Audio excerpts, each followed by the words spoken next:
Let me call you sweetheart, I'm in love with you.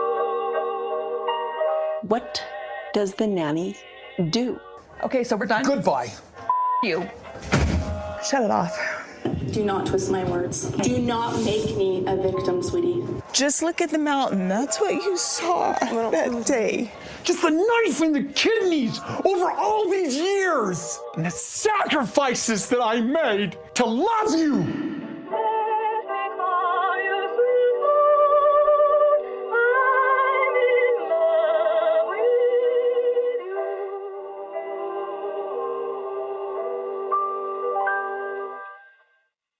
Welcome back to part 2 of season 6, episode 2. We're going to start where we left off, with everyone's favorite wife. When we start Robyn's day, Robyn's day, our favorite day of all the wives, she's whispering because Solomon is sleeping and the sun is very bright.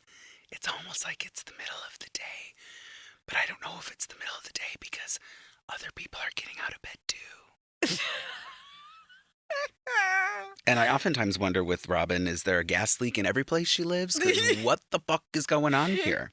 Or is she purposely causing a slow leak because she likes being semi-high?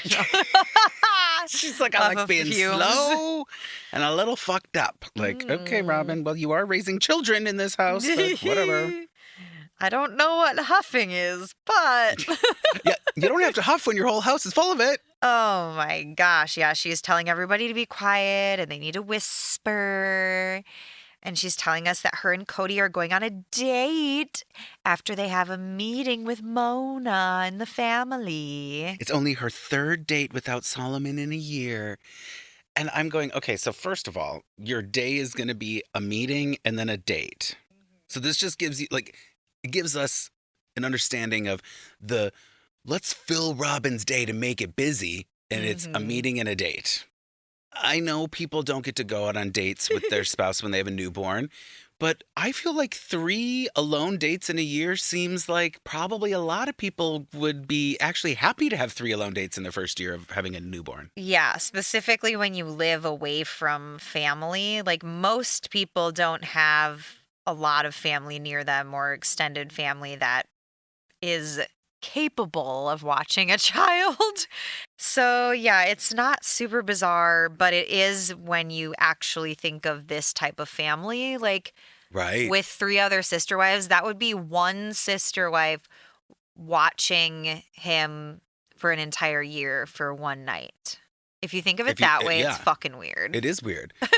And As we've said. And McKelty used to go with Kody down to watch her kids when she lived in St. George and they were up in Lehigh. Yep. So it's like none of the teenagers could watch the kid for a couple hours. I don't believe what she's... It doesn't pass my saying. smell test. And she's using it as a kind of like, we've only had 3 dates in a year. And I'm going, I feel like most mothers I know would be like, I got 3 dates. Or like, I would have been happy to have 3 dates. Like, it doesn't seem like it's like a fucking Robyn. I don't even know. She's just a liar and a fraud, like you said before. She's a fucking liar. She's a liar and a fraud. Ugh. So she is telling the girls that they need to be quiet. Yes. Aurora she keeps and saying Brianna. repeatedly, Aurora and Brianna need to shut their little mouths and keep their little hands to themselves and occupied. Now, the sun is blaring through every window. It is the brightest day I've ever seen. Yeah, it's the middle of the day. It's Saul's nap time. I get it. As a mom with a child that still takes a nap and I have to convince my oldest to be quiet, I get it. However, my oldest is not even 4.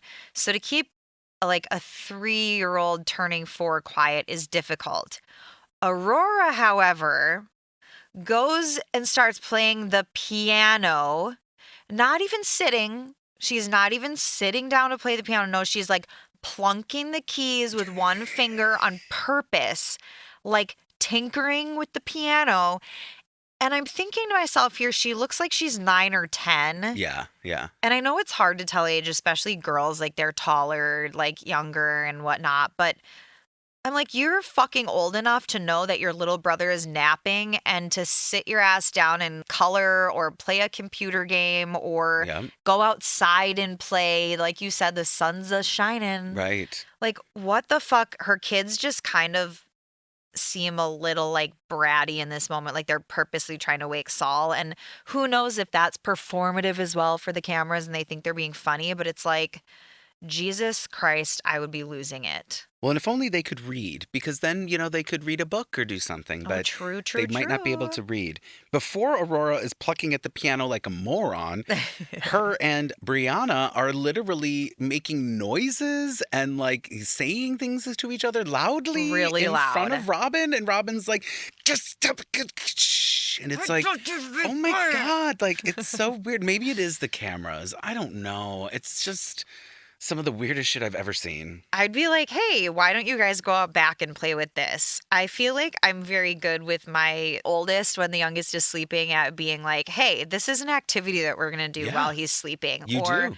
hey, you're going to go outside or you're going to go and run this errand with dad. Or like, I always try to plan ahead because I don't want it to fuck up my youngest's nap because I know he'll be a crab ass if he doesn't get his nap. So it's almost like she sets herself up for these failures on purpose because it gives her that victim mentality or like, well, Saul didn't have a nap today because he just couldn't sleep and he's a sensitive light sleeper. She keeps saying that he's a light sleeper. He's a light sleeper. It's like, that's because you've made him that way because you are tiptoeing around and kids are not naturally light sleepers. When they need to sleep, they're going to fucking sleep. And they are going to sleep. Maybe you don't leave him in the middle of your king-size bed with all the blinds She drawn. literally leaves him in the middle of her king-size bed, and he's just, like, sprawled out. And I'm like, this is against every single thing that a physician would ever tell you to do with a child, but okay. Yeah. And then their blinds drawn. The room is as bright as the day can get. Yes. And she's like, he's a light sleeper. Like, why is he not in his own room in a crib with blackout curtains, you dumbass? Right. He could roll off that bed and get a little baby concussion. Or worse.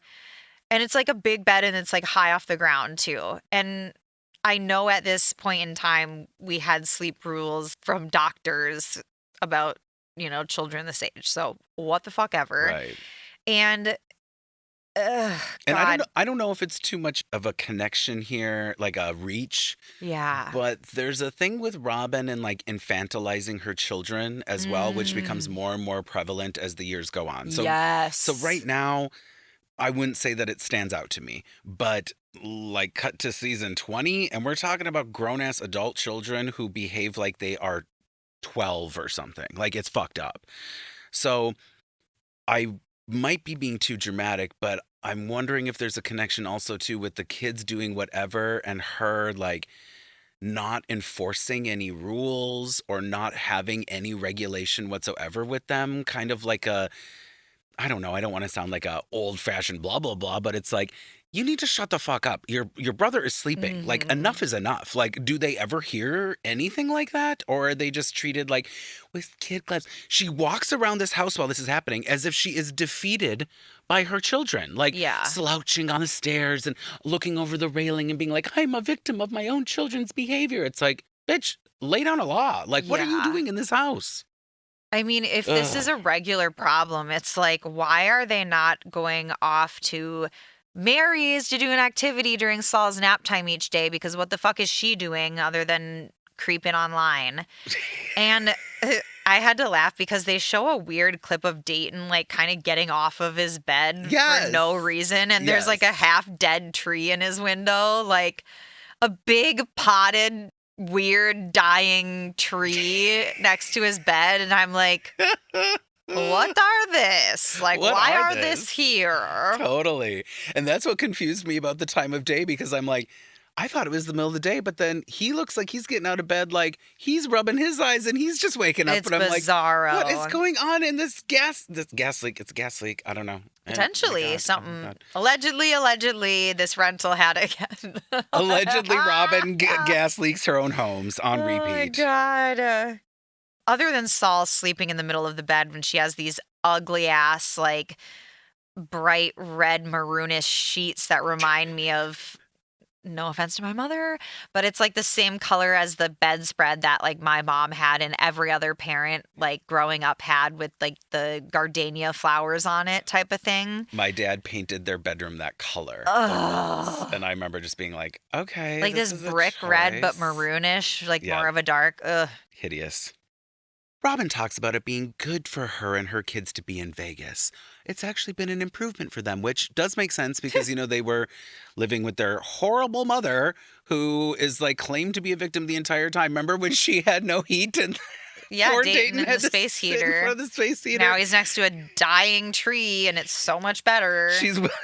He's releasing carbon monoxide from this dying tree right next to his bed, Robyn, just like the carbon monoxide from his fucking space heater that he was right next to. I was going to say, honey, you have to say carbon monoxide. Monoxide.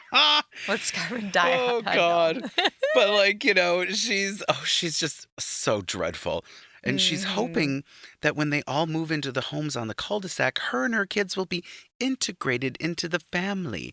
Because that didn't really happen yet. They haven't really been integrated fully. No. And I think that's an interesting note because this does become a theme in the show is that, she's the ugly stepchild of a wife, or ugly redheaded stepchild of a wife. And... it's because nobody likes you because you're an idiot and you don't do anything all day. What the fuck is she doing all day? She's literally telling her kids to be quiet, I guess. Yeah. That's what she does all day.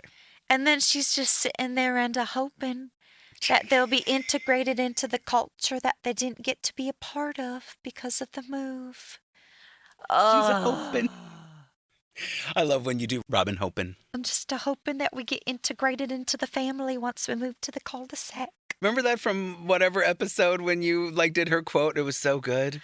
I remember I said the line and you were like, no, it's actually better. And You're said it giving and it us was so good. A second chance at hoping. At hoping. At hoping. It's like you're giving us a second chance at hoping. Well, Robyn, you don't She's give us such much an hope idiot. at all. Oh, my God. Our genie mother, Mona, arrives at Robyn's house along with the other adults. They're going to be meeting to discuss. So this was one of Robyn's 2 activities for the day. 3, excuse me. She had to tell her children to be quiet, and she failed at that. Then they're going to have this meeting with Mona, and then she's going on a date with Kody. So Mona arrives. All the adults are there. And Mona's going to give them an update on the status of their homes, of course. Kody jokes and he asks if this is very serious and if he should be taking notes. And Mona says, yes, probably you should. This is serious. Should I be taking notes? Yeah. Probably. Especially because you all have failed at following the instructions thus far. Yes. She Oh, says my God. that the order the homes will be delivered on is Robyn, Meri, Janelle, then Christine. And it's delivered... Do you think like a real estate term for a new build, like a handover of keys? Because there's so many other terms for that. Like you use the term like deliver on your promise. Like we're going to deliver them in this order. Like, yeah, okay. I think it was meant to be like that. It was just a very weird way of saying it. I know, right? Because I was like, why is she saying this? Yeah, leave it to the show to pull a weird comment like that to let us know the order of the homes, which we already were told earlier in the episode. Yep. Kody says Meri and Robyn's homes might be ready, but we aren't ready with our approval. So we've heard. Yeah, we're all aware. Mona tells them that Kody, Meri, and Robyn need to get on top of their paperwork.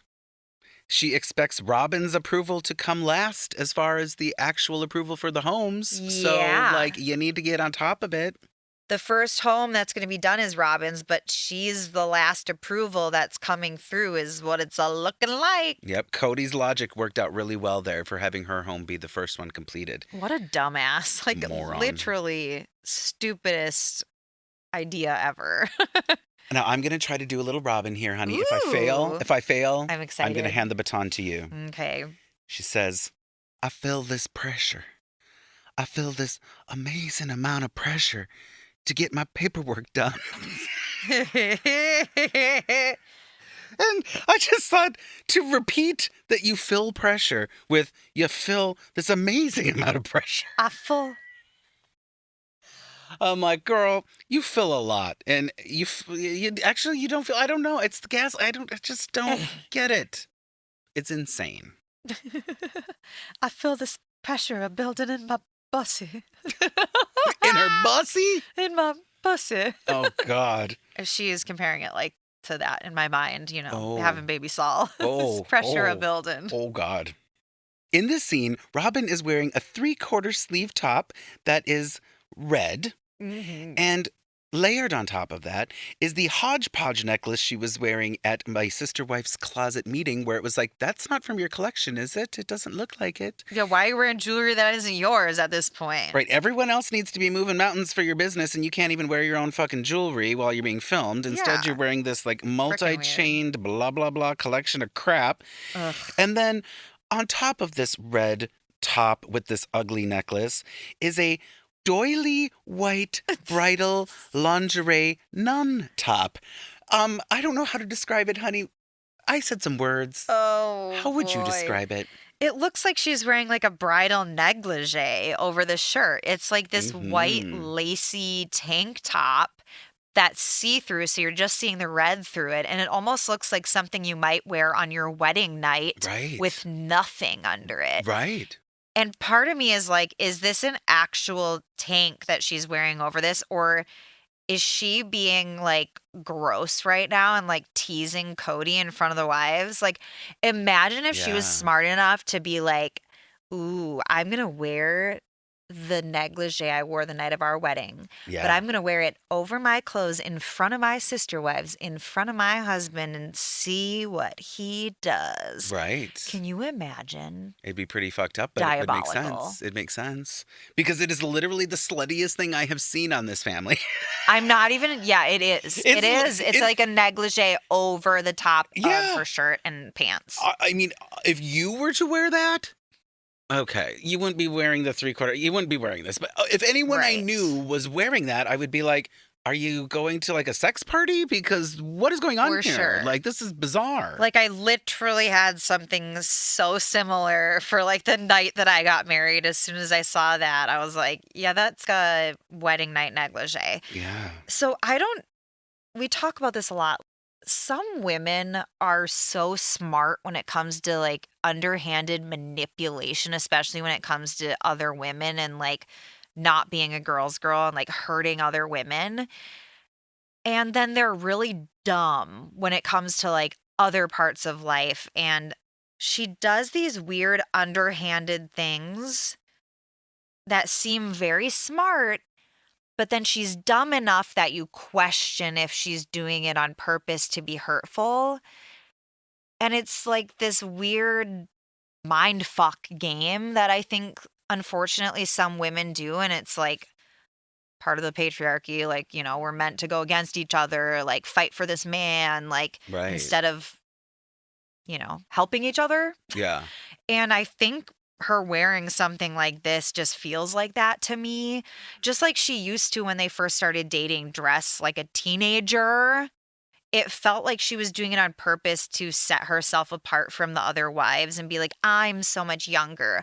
I'm so much this, which is the pick me girl mentality. Mm-hmm. And then you see her wearing this like white wedding negligee in front of the other wives, like all sitting on couches. And it just feels very diabolical. Right, because if you're one of the other wives, well, let's say you pick up on this in some way. Like, maybe not even hit over the head with it, but you're like, what is this top? And it's like, it looks like lingerie or like a negligee or whatever. Like, what is going on? And then what if you start getting sensitive about it, but you're not connecting the dots exactly? Yeah. And then you're the one getting fucked in your brain going like, well, what's going on with them? And she's totally setting it up to do it on purpose. And then you're Christine, and it's like, you're making a mountain out of a molehill. What's wrong with you? And then, but in your mind, you feel like underhanded weirdness.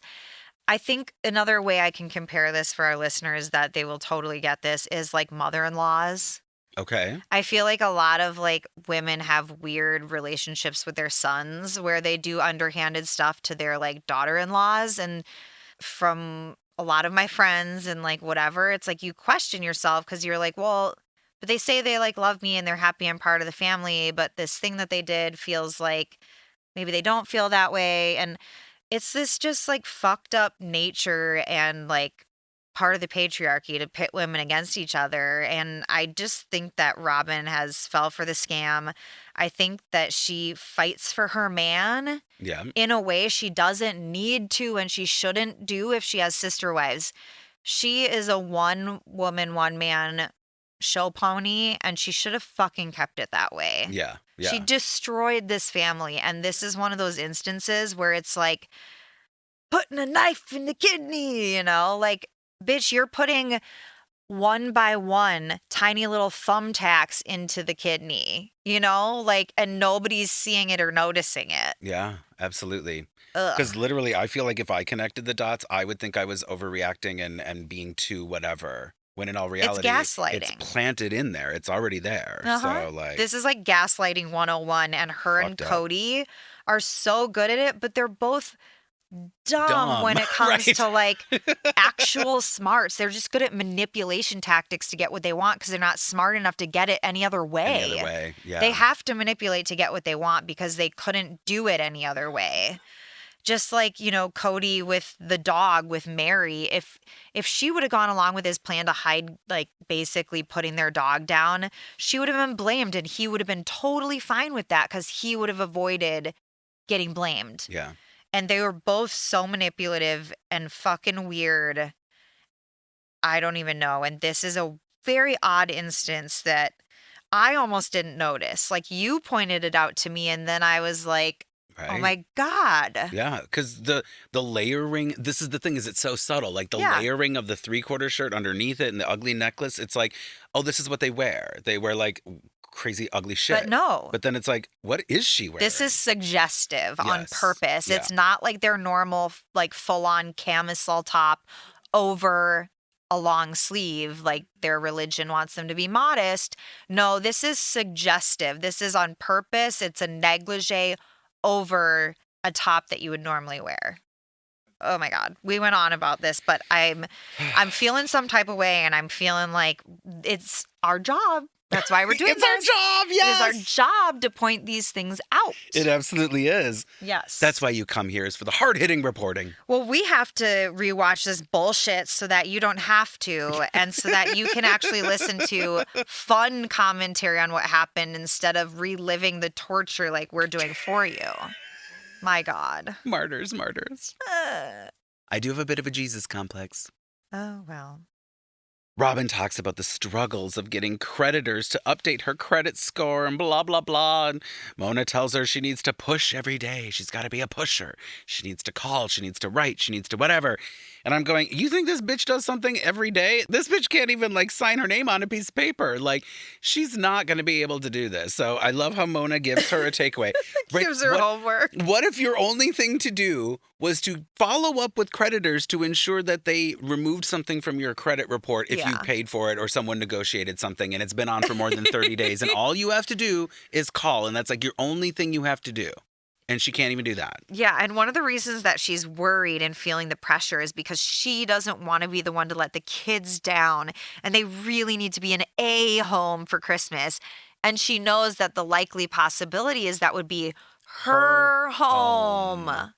Isn't and that she convenient? still can't do this shit. Right. This is even if she was doing the finger tap, the diabolical ha ha ha, it's like, well, then at least do that. Yeah, like, you're gonna still like failing fuck at that? yourself over. Like you're gonna fuck yourself over. Oh God! Oh, Everyone my will be God. spending Christmas at Mary's house, and she'll be like, "Why didn't my plan work?" And it's like, "Cause you're a fucking idiot." Yeah. Oh my you could have had God. everyone to your house and, made a thing of it, but Yep. instead you couldn't do your goddamn creditor calls. Yes, she's so dumb. Ugh.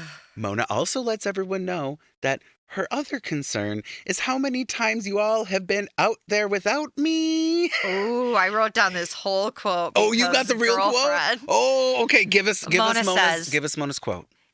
Another concern is how many times have you been out there without me? Because I know from the get-go, I've always said you would need to get me and let me know when you want to go out there. And I'm hearing that you've been out there quite a bit. Quite a bit. Quite a bit. And I love this about Mona because she's totally doing the thing. I'm guessing most parents are experts at this, where you lead the witness into, divulging Like, their she already crimes. I already know. I already know the whole truth, but I'm just going to start with, it seems like you may have gone out there without me. The camera does show Kody, and he's looking mischievous. We're getting confessions. He's looking guilty. Yep, He's smiling on the couch. Kody says, well, we, stopped there twice. I went there once, and then we stopped by there another time, and Danny just happened to be there. We were already driving by. We stopped by 2 times. 2 times. Dun dun. Mona says, so you've only been out there twice? And like the head tilt, only been out there twice? Right. And then Meri has the devil's smile, and it goes, doosh. And her eyes are darting back and forth. Yes. And the close-up on Mary's terrible skin and her face. I don't want to. Somebody in the background says, Meri, you're the one. Blame, blame, blame. That's the game. And it's just the truth. Yeah. Kody says, Meri goes by every day. Meri says, well, not every day. But how many times does she say she's been by? Maybe 10 times. And Mona goes, 10? And Meri goes, maybe. Did I do that? She's pulling a Robyn. Yes. And then her lame-ass excuse is, well, I have to make a scrapbook. Oh, my of the God. progress of the build. Janelle is literally clutching her fake pearls. Yes. She has a fake pearl necklace on, and she's like clutching it in this moment with her fist. Yes, Janelle's wearing some sort of satin blouse or something, some sort of shiny, silky, satiny whatever. And I love it because the color just isn't quite right. And, that's Janelle. And then there's this single strand of long pearls, knotted at the bottom, and Super fake. And literally 15-cent pearls from a costume store, and she's holding on to them while listening to this story, and she's feeling her feels. She's so mad that she's clutching her pearls.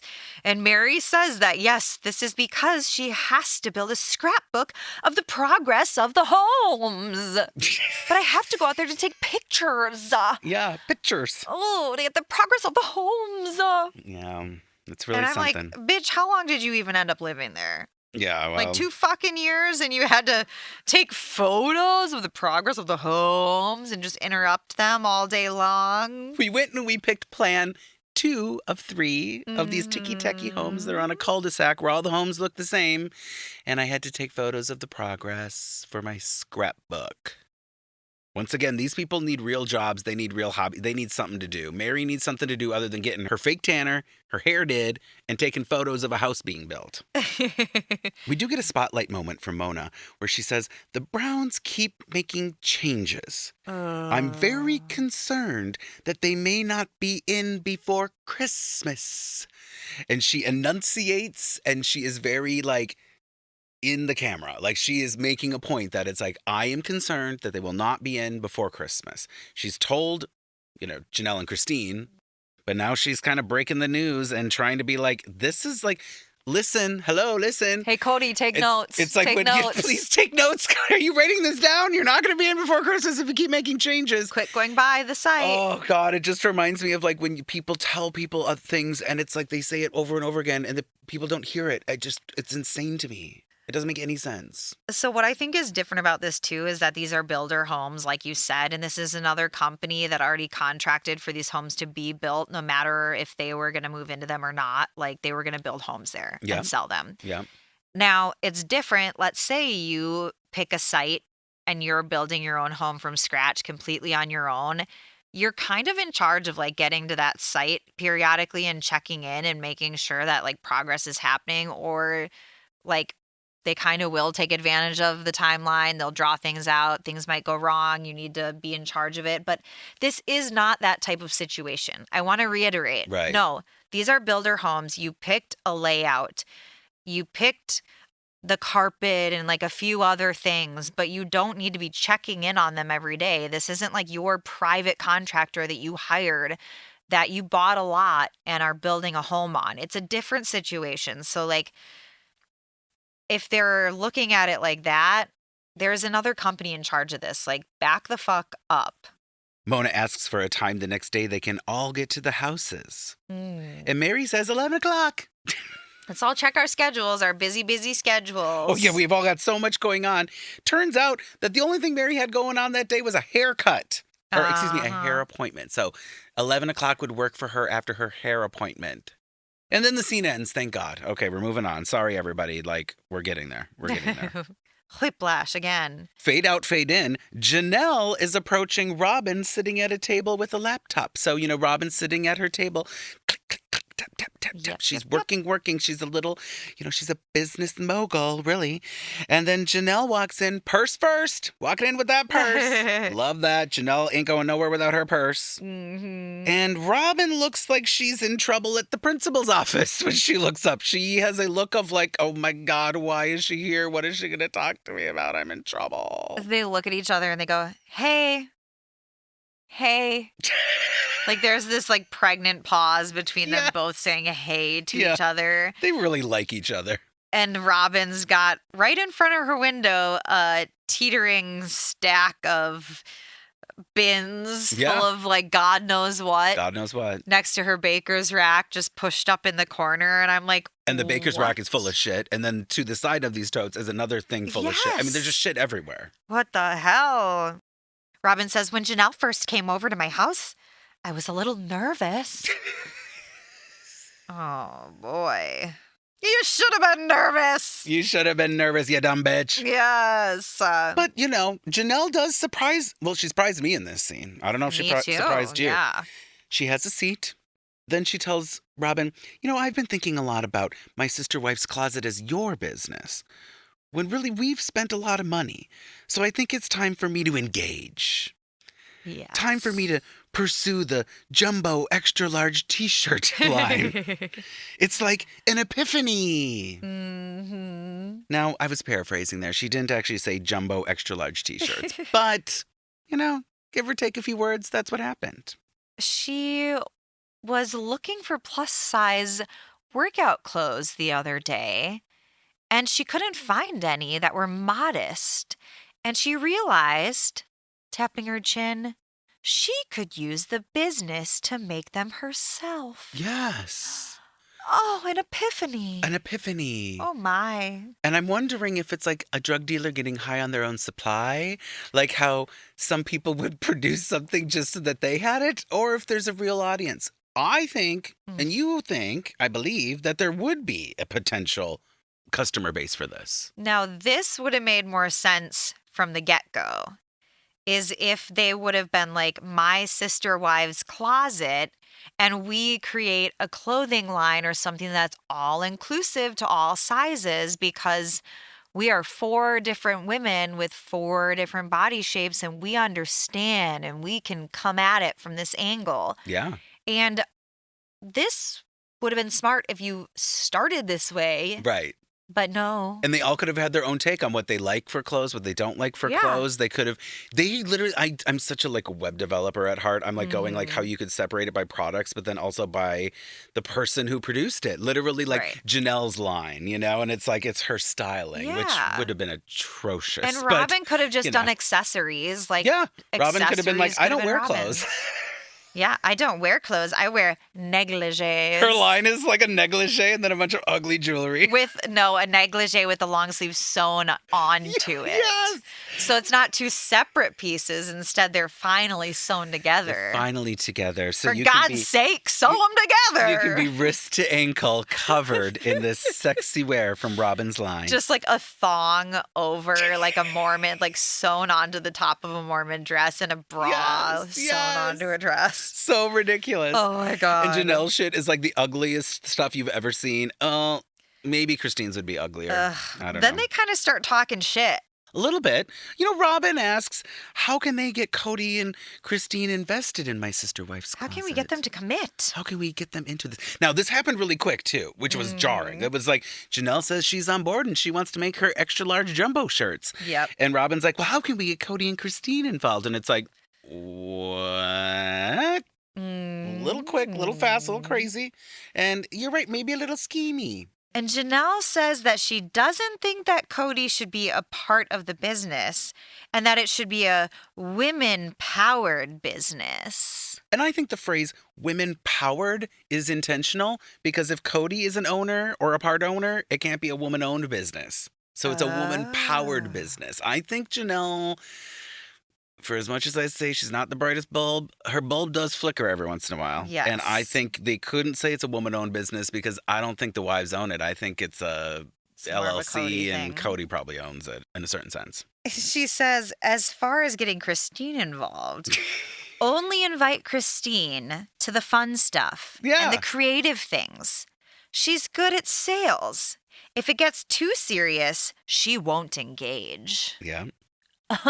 She hates meetings. If it's a chore, she disengages. Yes. So, it's interesting the way that this comes across because disengaging for meetings or feeling like any kind of business work is a chore is a bit, dismissive or maybe put downish. And this is where you're saying like the shit talking or the whatever you want to say. Like, kind of making her sound like, well, if it's serious, Christine's not going to be Like involved. she's got the attention span of a flea. Right. She's not interested unless you make it shiny for her. But then the compliment is like, if it comes to fun and creative things, and then they do show actual footage of Christine with this voiceover happening from Janelle where she's at the booth at the expo. She was the only one. And she was like doing a little song and dance and enthusiastically talking to people about the jewelry. And it was like, so that actually is her strength. Like, it's not a put down. That is literally her strength. Well, remember that Christine's the one that said her eyes were glazing over as she listened to Robyn talk. And she saw the customer's eyes glazing over as Robyn was giving her spiel about the jewelry. Yeah. And then you had Christine, who was like upbeat and happy and able to sell and like talk to the customers. So yeah, like let's put her in a sales role or something fun. And they start this out very negatively, but I think it also plays on Christine's strengths, which is like a people person. And it reminds me of how back in the day before the show, Christine was in the PR group of the AUB stuff. She was. She did public speaking and she would go and do engagements where they needed a representative that could be a friendly face to the sick cult. And she's good at that. Well, that's why Kody thought she'd be the perfect Band-Aid between, Meri and Janelle when they were struggling to get along because Christine was bubbly. She was happy and she would bring the family together. She saves people's bacon. She was going to save their bacon. Yeah. And then Kody killed the light in her eyes, and it's been a struggle ever since. Like he does. You know how we talked about Janelle's makeup at one point, and you said her eyeshadow looked like Ursula? Yeah. I'm thinking that's like Cody sucking the life out of fucking Christine. We're going to get there. Oh, it's still coming up. Get there. Oh, shit, sorry. I didn't want to. It's alarming. Oh, God, I shot my load prematurely. You shot the load. You shot Ursula's inky load. Oh, God, the inky load. Oh, boy. Not Ursula's inky load. No. Well, Robyn says that Janelle coming to talk to her made her day. Oh, it was not the negative thing she thought it would be. And now Robyn and Kody are going to go to Red Rock Canyon to go rappelling on their date. Oh, Chris, they're going to go rappelling. Oh, yeah. They're going to go rappelling. You don't really know what the activity is going to be because it's Robyn talking about it. So it's like... Rappelling. Robyn says, I've missed Kody this last year since Solomon has been born. We haven't had our time alone. We haven't been alone enough.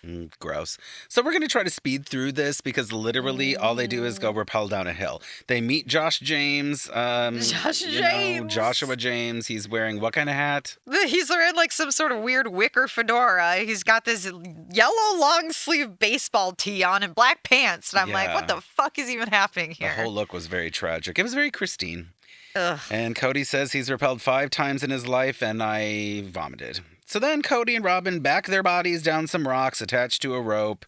Robyn talks about wanting to just be Robyn, not a mom sometimes. She wants to be herself, and so it's nice to be able to do an activity where Yada, she yada. can just be her. They do talk a little bit about the legalities of plural marriage because Josh wants to know if it's legal to have that many wives. And, Kody says, well, it's spiritual and religious decision. It's not legal, so it doesn't apply, especially in Nevada and whatever.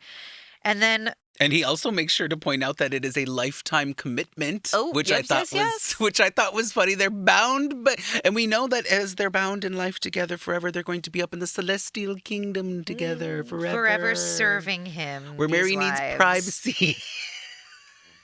And then this is weird because Robyn says there's a pickle in her mind. There's a pickle in my mind. Her mind has definitely been pickled. Will the boundaries and the focus change when we all move to the cul-de-sac? Will the focus remain? I was like, what in the fuck are you talking about? And why is this a part of this? And I'm like, AKA, will Kody's focus remain on her? Right. Will we want to go to another wife's house if it's right there? Yeah. Will there be more of a schedule for him to have to go home to home instead of just being at her home? Selfish. I love it, the pickle in her mind. The dill pickle. There's the pickle in my mind. My mind has been pickled and it's a dill. I'm like, okay. It's a big dill. People say we're in a pickle, not there's the pickle in my mind. She's such an idiot. Jesus criminy. Can we be done with Robyn's day, please? We are so done with her Thank day. God. Okay, We're Robyn. moving on to... Unfortunately, Robyn did not fall down the hill and injure herself. No, she which did was not. very She did tragic. not. Josh Janes did not let her bust her bum on the way down. He did his job, and he looked terrible doing it. Now we're going to Meri's day. A day with Meri. A day with Meri. A day with Meri. A day with Meri. A day with Meri. A day with Meri. A day with Meri, quite contrary. Oh, boy. Meri starts her day by slowly and gently waking Leon up for their run at 4:20 a.m. Honey, it's time to get up for the run. And to get stoned at 4:20. And We're she's going to get high, Leon. We're going to get high. It's 4:20. Get up, Leon. We're going to get high. Meri is rubbing their back and just gently waking them up like a little 5-year-old. Oh. Delicate little flower. Oh, my gosh. Like and a I just prickly want to little puke. pear. Yeah, they're going to go on this run. They're going to run very early at 4:20 in the morning because they're so very active, as you can tell by their physique and their appearance. Yes, and Meri won't let them run alone, so Meri has to get up with them as well. And it's because at 6 a.m. in the morning, Leon goes to a seminary class, so the run must be done by then. The run must be done very early. Yes. While Leon is old enough to be a spouse in the cult that they're a part of, Leon is not old enough to go on a run by themselves. So Meri has to accompany Leon on this run at 4:20. Now, to be clear, they were both high as fuck because it was 4:20 in the morning. Oh. But also when they showed footage of them running down the sidewalk, there was not a car in sight because it is 4:20 in the morning. It was everyone's asleep. Very and there's weird. these two thin runners going down the street at 4:20 in the morning. Now, to be fair, I do believe that Meri was more concerned about a coyote getting Leon than a human predator, right? Oh, a four-legged predator. Listen. That's what I'm thinking. Maybe a rattlesnake, a scorpion. I don't know what the fuck they have out there. Yes, a scorpion. But Meri is going to kick a coyote in the teeth if it's coming for Leon. You gotta kick the coyote Kick him in the teeth. So good. Meri starts talking about the call to plural marriage. Oh, yes. And that she believes that Leon has that. And here's the call. The calling to be in a polygamous family as an adult, while also fulfilling their dream of becoming a doctor. A doctor. That's just a stereotype that women in plural marriage don't get an education. I'm going to be a doctor. What a terrible stereotype. So when we talked earlier about the older kids having couch moments that don't matter, this is one of them. This and is I one think of them. I think this might be the only one we talk about, I hope, because my God, it literally doesn't matter. But Aspen, Maddie, McKelty, and Leon are sitting on this couch, and McKelty talks about envisioning Leon's future as a polygamist wife. Yes. With 4 other wives and 21 kids. 23 children. Oh, 23. Oh, lordy. 23 children. Oh, lordy, oh, my. Lord, 23 children, oh, Lord. Oh. And Leon says, I like my big family, so I want a big family. Well, then they laugh, and then Maddie, one of the others, says, oh, are the 23 kids Leon's or all of the wives? And then Leon kind of chuckle butts and says, I do want a big family. And they're playing it off like, oh, maybe Leon would be the one that had all the kids. Gross. It is a really weird thing for young people to be joking about. About having 23 biological children? It's a very odd thing. So that's the only thing I get out of this couch thing is it's an odd conversation. After their athletic pursuit, Leon is in the kitchen with Mother Dearest and saying, being all disgruntled and a curmudgeon. Oh, we learned that Leon is driving Robyn's old beige minivan that has issues with windows and issues with doors and no air conditioning in the desert, blah, blah, blah. And Meri told them that they could use Meri's car, but Meri forgot she had a hair appointment. So Meri says, I'm sorry. I forgot. Oh, no, it's not cool enough for Leon. No, that minivan is not cool enough for Leon. And when Meri apologizes and says that she forgot about her appointment, Leon looks straight in Meri's face and says, no, you're not. And I was like, Uh-huh. What a bitch. And then Leon walks off and rolls their eyes. Lovely. Yeah. Meri says, Leon doesn't roll with the punches. Leon just takes after their mama. Like, yeah. Yeah, they get it from me. Like, Yeah. okay. They get it from me. They got it from their mama. They got it from their mama. They got it from... Don't roll with the punches. Just like their mama. Great story, Meri. Yeah, very weird situations. Very much time filler. Mhm. Like, you're purposely putting on TV that your child is being a straight up brat about having a car to drive. Very Not the right unlikable. car. Not the right car. Very unlikable. It's really interesting. I'm going to try not to harp on it Oh. too much. But Leon is kind of chronically unlikable on this show. And I've skirted the issue for other reasons that I think people skirt issues with Leon. Yeah. And I'm going to take off my filter. Yeah. And Leon is unlikable in this scene. And Leon is unlikable in a lot of scenes. So Yeah. there's that. I mean, Leon comes across as a spoiled brat, and I don't think it's just that they're coming across that way. I think that they really kind of are. So Yeah, we've witnessed it. It and is what it We've is. joked about it before, and now I might take some of my spice out of the jokes. After Meri gets her hair did, she's driving down the road in the car. She's going to go meet the other adults to tour the in-progress home builds at the cul-de-sac. And it is a little funny because as she's driving down the road, she's like, I'm going to go blah, blah, blah, blah, blah, blah, blah, blah. I'm She's running a telling little us. bit late. And then the camera is shooting out the windshield. Oh, shooting out the windshield down the road. Yes. Down the road, and Kody comes turning out of another road, and she's like, oh, there's Kody! Oh, we see his Mary Kay car with the top down, just blowing in the breeze. Yes, and it looked like there was a dust storm up in the... I was going to say the future. On the in the horizon. distance. And I'm like, oh my gosh, he's got his top down, and there's a dust storm up there. Imagine Kody Brown doing his hair flip repeatedly as a dust storm's flowing through, and just like, And he's like, I will not put the top up. I will not let my hair will not fly not." in the wind. Ridiculous. Jesus. Once all the adults are at the homes at the cul-de-sac, it also should be noted that Leon was there. And I'm like, aren't you supposed to be in school or something? I don't know, whatever. I didn't even notice. Yeah, whatever.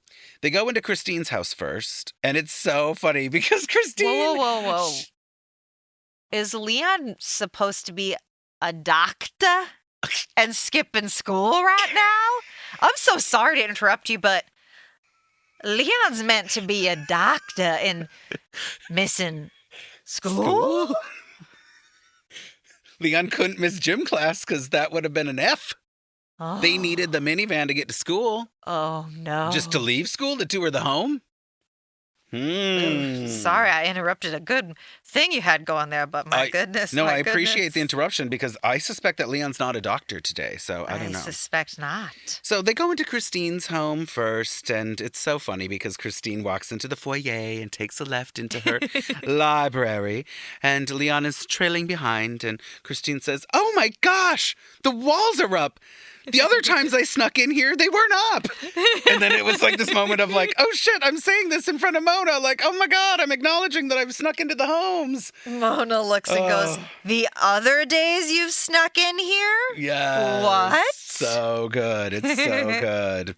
And Mona is wearing a very fashionable neon pink hard hat. Literally like, look at me. Neon pink, neon pink. Like she keeps her own hard hat in her Yes. car just for these situations. However, Yeah, I love it. I suspect the way she gets that neon hard hat on is by wrinkling and twitching her nose and going Dink. with her arms crossed in front of her, and it just magically appears on her head. I agree. I think that makes the most sense. Yes. It's like, oh, do you keep that hard hat in your trunk? And she goes, sure. Twinkle, And all the twinkle. time knowing, no, no, but I'll just say I do. Ooh.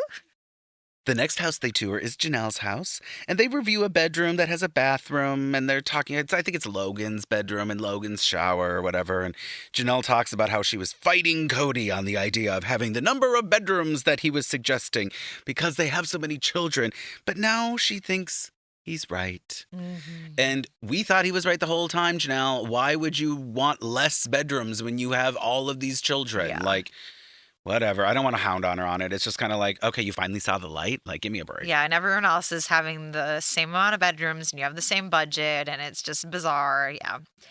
She just was trying to cut corners to save money, and it wasn't needing to happen. It was silly. Yeah. Apparently, hey, I didn't know if you knew this, but Christmas needs to happen here to cement the idea of a childhood home in their heads. Just sharing with you again. Thank you for letting me know. I forgot that. Our third home on this parade of homes is Meri's house. Luckily, all we do is go in and she looks at the kitchen and she's like, oh, it's beautiful or something. And that was it. Thank God.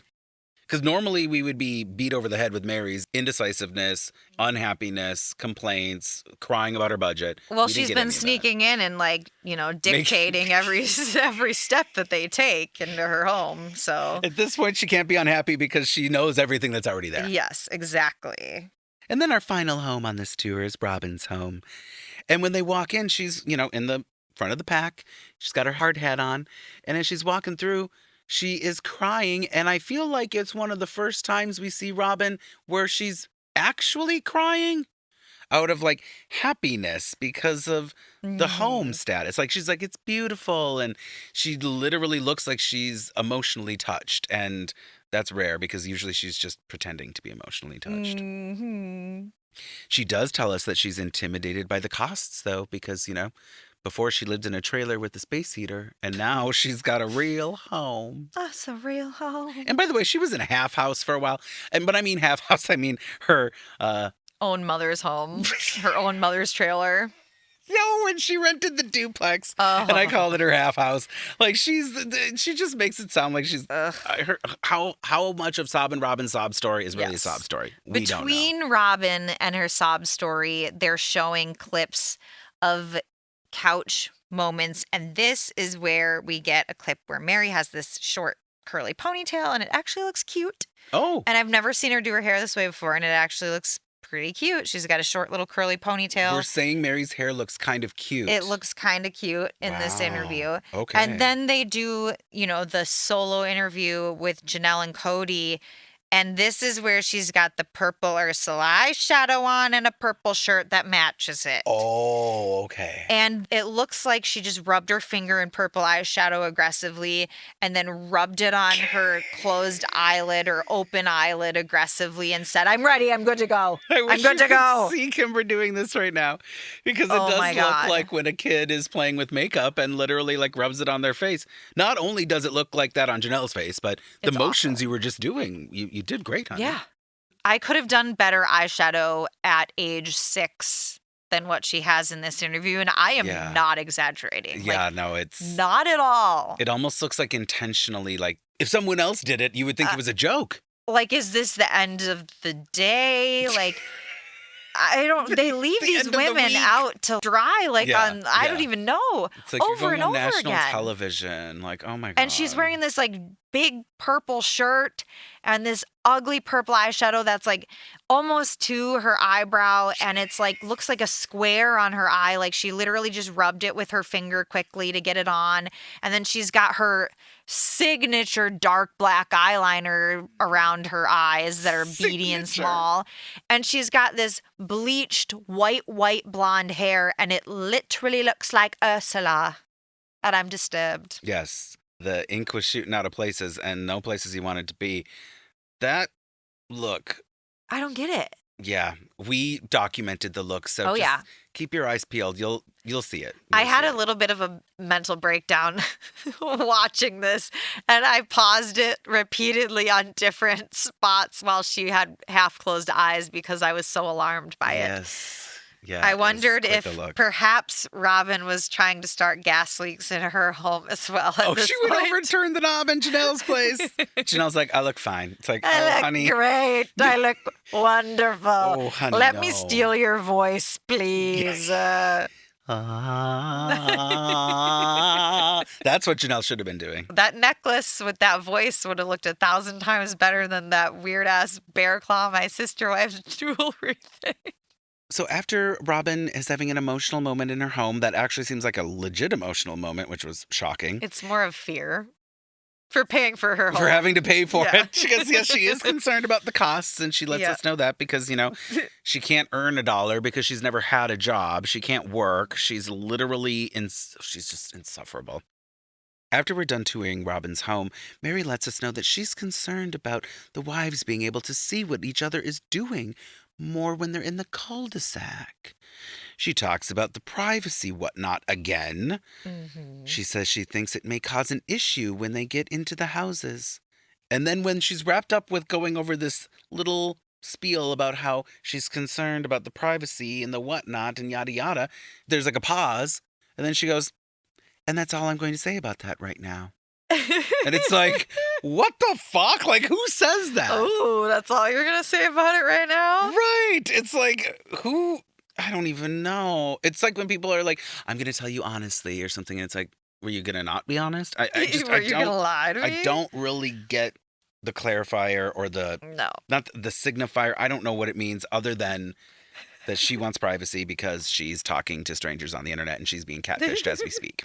Meanwhile, she has this like fluffy, weird, gathered red infinity scarf, like damn near up to her chin, and she's just like, Was it homemade? no, I don't think Oh, so. I thought it looked like it might have been homemade. It Ooh. was rough. It was real rough. It was but yeah, rough. she just doesn't know what would happen if they just see what each other are doing in their new homes all the time. Okay. Our day with Meri continues. Oh, yes, it does. It's still the day with Meri. This is in case you've forgotten where we were because Kimber and I are insane. We are still on Meri's day, and Leon and Meri are going shopping at the local Hobby Lobby alternative for Christmas decor and gifts. Ooh. And when I mean Hobby Lobby alternative, I mean, I don't know, like Pier 1 Imports meets Hobby Lobby, like a smaller store, like some cluttered. weird locally owned home store that Yeah. sells, Accoutrement. like Stuff. mass produced signs. Signs. In fact, at one point, Leon was like, oh, this would be great for McGelty. And it's like a sign that says dress or fashion or something. Yeah, and it's like And there's 17 million of them around the planet. ones that look like they're faux burned on the side and like 16 Mod million of the- Podged onto a wood thing. Like, yeah. Meri talks about the upcoming empty nester whatnot that she's experiencing, and this is the whole thing is she does realize Leon's going to leave to become a doctor. If Leon can continue to go to school and stop breaking the rules and being a little spoiled brat. Right. But she also says it feels weird to start over. If she was to have another child, then she'd be dealing with diapers and sleepless nights, and that just feels weird to her. Word. Very weird. Yeah. Yeah. Start over with a baby. A bebe. A bebe. A bebe. And then have 18 more years. Yeah. Mary's too old for that shit. And Leon has to let us know I've been praying for my mom to have another baby, probably since I could even start praying. So I just continue to hope. Ew. Okay. Very touching. As we know. Yeah. As we know. As we know. Cut to evening at Meri's home. So luckily this day's about to end, you guys. I swear to God, we're almost done. Jesus Evening Christ, at Mary's. finally. I know. You've made it this far. Just stick with us to the end. Evening time at Mary's. Leon is rummaging through a stack of Christmas totes that are opened, and there's Christmas crap everywhere. Just Christmas, Christmas, Christmas. And Leon is singing, Star of Wonder. Star. Excuse me. I was going into the jazz rendition. Kimber, will you please give us the version of what Leon was singing while rummaging through the Christmas shit in Mary's house? Star of wonder, star of light. I don't know. Star with Oh, royal boy. beauty. Just this light. little hum-a-lumming along, and then Kody walks in. In comes Kody, bursting through the door, which I love because on Mary's day, well, I guess Kody wasn't with everyone their whole days, so I shouldn't even say anything. It's just kind of funny that Kody shows up after the sun's down, and it's like, oh, the day's done, and here comes Kody. Honey, I'm home. Honey, I'm home, and I had a hard day. And now I see you putting Christmas lights away. Except for Leon's taking them all out. Oh. And Kody shows up and says, it's not even Thanksgiving and you're already doing Christmas. I come over to Mary's house and I didn't expect this, but I wasn't surprised. Oh, God. So then, of course, they show a little scene of Meri and Leon and Kody sitting around. Mary's going through the ornaments, etc., being all nostalgic about Christmas past. And then Meri and Kody talk about their separations. So this is a lovely transition. Yes. Their separations and Meri being further away from the other wives.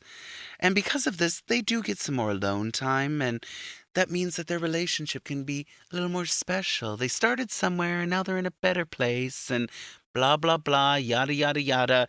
And I believed none of it. No. I don't even know. Bullshit. It was all a lie. They were just talking about how they're so much closer now that they have this time together away from the other wives. And I'm like, Kody sees Meri once every 3 weeks and he shows up at 9 p.m. and goes, why the fuck is Christmas going? It's not Christmas. Yeah. I don't even know what that was all about. Other than, of course, that they have a made-up relationship thing to keep up on the show. Meri even admits at this point that, oh, well, Leon isn't always here when Kody comes over, so it's more special when they are here. And then Kody says that them being so isolated, with her being the furthest away, has helped their relationship to grow, to have that separation again, to focus on their relationship. And it's like, Mary's the thumb on the hand, just hanging out over here, and it's allowing them to grow. Totally. Yeah. Meanwhile, they're not close. So this is all bullshit. Kody says some weird line about how, when they're thinking of moving to the new houses, that all he knows is that there's a utopia there, and he's looking for it. And the new homes are going to be a new chapter and yada, yada, yada bullshit. The new homes, and the new homes look like heaven. Yes, they do look like heaven. What? He's hoping that it reestablishes their family culture on the cul-de-sac. A utopia. A utopia on a dead-end street in Las Vegas. More like a mirage. Exactly. Oh, darling. God. Very, very poetic there at the Thank end. you. Thank you. Great. I am a poet and I do know it. So, moving on to Mustard Seed and Shit Stain. Now, because, I've now left the manosphere for this episode. We'll see where I'm at next episode. Okay. I'd like for you to start with your mustard seed, darling. Ladies first. I am going to give my mustard seed to Janelle. Okay. Number one, for her amazing Ursula costume. That was amazing cosplay. And I wish that I could pull off a cosplay that well. Mm-hmm. Especially Oh my Ursula. gosh. She looked like a mess. I don't think Ursula will ever be a cosplay that I can replicate as amazingly as our Janelle did. But yeah, she's kind of sticking to her guns with being like, does anyone else realize we need this other source of income? And then she also recommits to Robyn's business while focusing on real estate still. Right. Logical. So she's putting her all into the income that they keep repeatedly saying that they need. Or And at least she's saying she's going to do it. She is, supposedly. Yeah. And she also didn't show up to the house sites multiple times and stall on, the house is being finished. She also has her paperwork in for approval. There's just multiple reasons why she deserves it this episode. So she is for sure going to get my mustard seed. I appreciate that mustard seed. Yes. I'm giving my mustard seed, I think maybe only for the second time in the history of my Sister Wives podcast, to one Christine. I didn't really care for Christine so much this episode. What a shock. But I did acknowledge that I owed her an apology for being on top of her paperwork.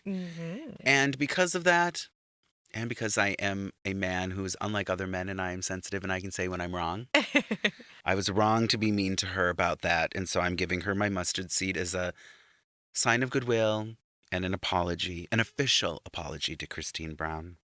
I also thought it was funny when they went into their homes and she was like, these walls weren't up the last time I was here. Yeah, after getting off scot-free for being one of the people sneaking into the home. Yes, she got away with it until the very end. She outed herself. And then she gave herself away. Yes. And That I was love funny. that because sometimes that happens to me, but I really appreciate it when it happens to others. So, Christine, you get my mustard seed. I also like the little kiki between her and Janelle after they met with Mona. Yes. The little kiki they had in front of the real estate business, while on their way to their cars, while they were like, these other bitches don't have their fucking paperwork in. Hello. And now we're fucked because of it. That was a moment that I was living for. Both of our seeds were there. Yeah. Both of our mustard seeds, that is. Yes. Okay, darling, your shit stain. We've got a few options this my episode. gosh. Well, I think the obvious choice is Robyn because there's, over and over again for her this episode. I am going to just go bananas here. And I'm going to leave a little banana schmear shit stain. Oh, God. And I'm going to go with Leon. Oh. Yes, I appreciate this. This. Because Leon's a spoiled brat that got to drive a car to school. And gosh darn it wasn't the right car, mommy.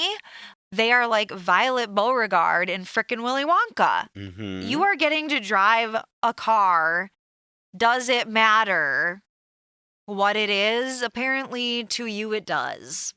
I just think they're so spoiled. Yeah. And they just get in this situation.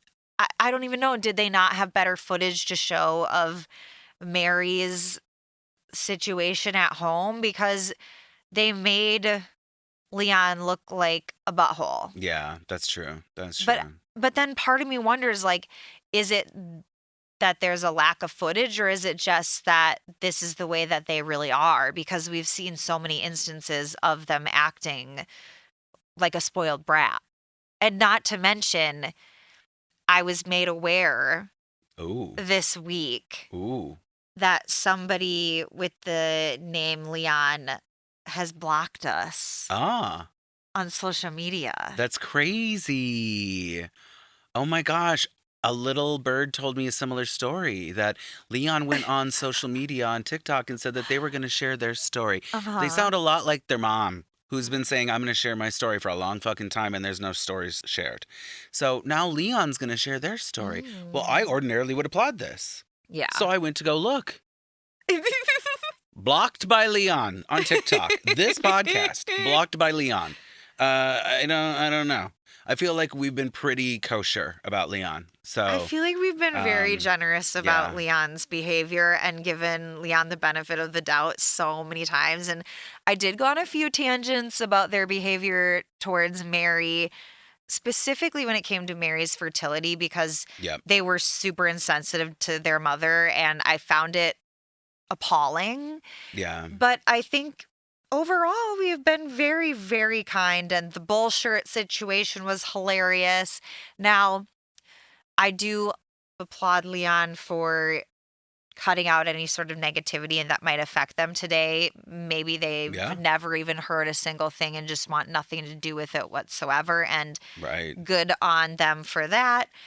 So I mean, don't we know. do make fun of their family and their mom and, so it's understandable. But it gave me some very complicated and mixed feelings. Well, it a little just odd. put a weird taste in my mouth. Yeah. So if you notice us being a little snarky this episode, it's because it's like, wow, just made aware of something rather interesting. Yeah. You smeared me a little bit of the wrong way. Like, maybe not like a full shit stain, but just a little Hershey squirt smear. Right. Like when you fart and it's whatever. When you fart and little shit comes out. A shart. Yeah, a shart. Oh, a little shart. A shart. A shart for Leon. Leon's a little shart. Yeah, that makes sense. That makes sense. If we sound bitter, it's because we are. Okay. It is. So my shit stain is definitely going to one Robyn Brown. Now, I say definitely, and that's funny because I could have easily given it to Kody this episode.